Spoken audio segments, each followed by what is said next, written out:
Okay, good morning, my brothers and sisters. Welcome to episode 76 of Be With Me. We're going to talk about the Jesus and the woman of Samaria, and she basically says to him today, you don't even have a bucket. You don't have anything for me. Why should I listen to you? So here we go. This is from John chapter 4, starting in verse 7. And she keeps being named a woman of Samaria. We'll talk about that why. A woman from Samaria came to draw water. Jesus said to her, give me a drink. And then this parentheses, for his disciples had gone away into the city to buy food. So Jesus sends 12 guys shopping. This is the most divine shopping trip ever. Why? Because he wants to talk to this woman, this Samaritan woman. So the disciples go on this divine shopping trip. Verse 9, the Samaritan woman said to him, how is it that you, a Jew, ask for a drink from me, a woman of Samaria? Again, twice the Samaria thing. And then in parentheses again, for Jews have no dealings with Samaritans. They have nothing in common with Samaritans, is what she's saying. Verse 10, Jesus answered her, if you knew the gift of God and who it is that is saying to you, give me a drink, you would have asked him and he would have given you, and here he introduces it, living water. And you got to love the Samaritan woman because she comes right back at him. Verse 11, the woman said to him, sir, you have nothing to draw water with, and the well is deep. Where do you get this living water? Here she comes again.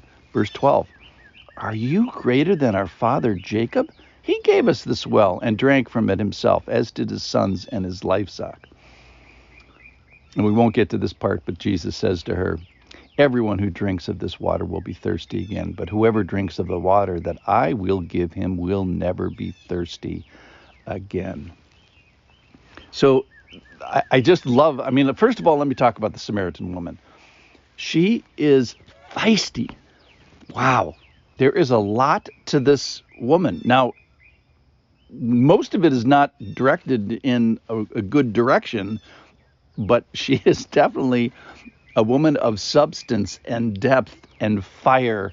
I think if you met her, you say, wow, the lights are really on and they shine brightly. Like most of them are pointed in the wrong direction with her, but she would be very interesting to be at a cocktail party with. She is not afraid to tell you what she thinks. She is not afraid to come back at Jesus, at this guy who, by all cultural references, she shouldn't even be talking to. She's surprised that he's talking to her. The disciples are surprised that they're having this conversation when they get back. So let's talk about the substance of what her complaints are against Jesus. And it is, the Samaritan woman says, how is it that you, a Jew, ask me for a drink from me, a woman of Samaria? For the Jews have no dealings with Samaritans. Sir, you have nothing to draw water with. You don't even have a bucket. So listen to this. You don't even have something to, much less to drink water from.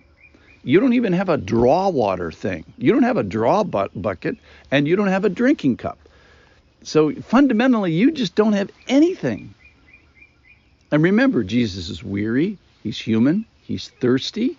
And the circumstances are he's wearied, he's thirsty, and the well is deep. And she mentions that to him. And she says, oh, and by the way, you don't have a bucket to draw water, and you don't have a bucket to drink water. In other words, her accusation of God, which is not true, is that, God, you are without resources. You are without abilities. You have nothing to offer me. You have nothing of value. So fortunately, the favor of God starts with the disfavor of her. So the Jews have no dealings, quote unquote. This is interpreted as the Jews have no shared use of things with the Samaritans. So in other words, remember the days of apartheid and the days of separation in our country is, hey, we're people that are so different. We have to go to different schools. We have to drink out of different water fountains, and we have to use different bathrooms. In other words, we do not have shared use of things as if things can contaminate us. And she's saying, wait a minute, you want to use my bucket to draw water and my drinking spoon or whatever they drank out of? So she's emphasizing the point is, how deep is this divide between us? In a sense, she's right, but it's not. What she's wrong about, that the differences between Jew and Samaritan, she's wrong about that, and that there's a big difference between men and women. But what she's right about is that I am separated from God, that there is really a big difference between me and God. All right, then she makes the point, are you greater than Jacob? Now remember about Jacob.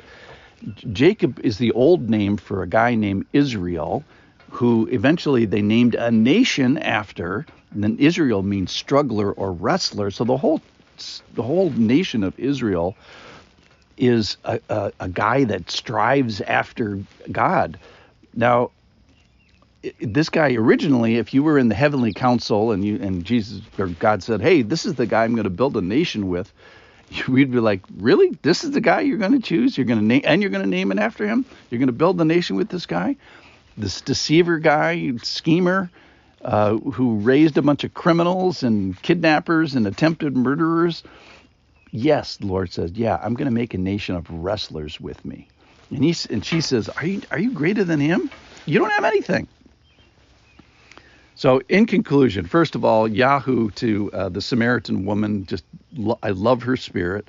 Secondly, maybe God has something for us today that we really need.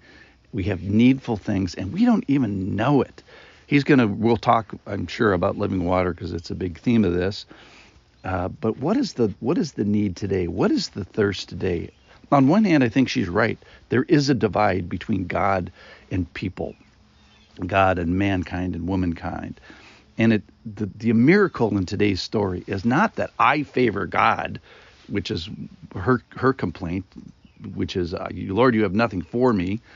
The miracle is that he favors us with this living water, but he wins Israel. He walks with Israel, the person and the nation, and guess what? The not Israelizers too, the Gentiles and the worse than Gentiles as the Samaritan is. He has stuff for us that we cannot see, that we need. Let's go to him. Let's hear what he has to say, like the Samaritan woman. Thanks for listening. I'll see you tomorrow.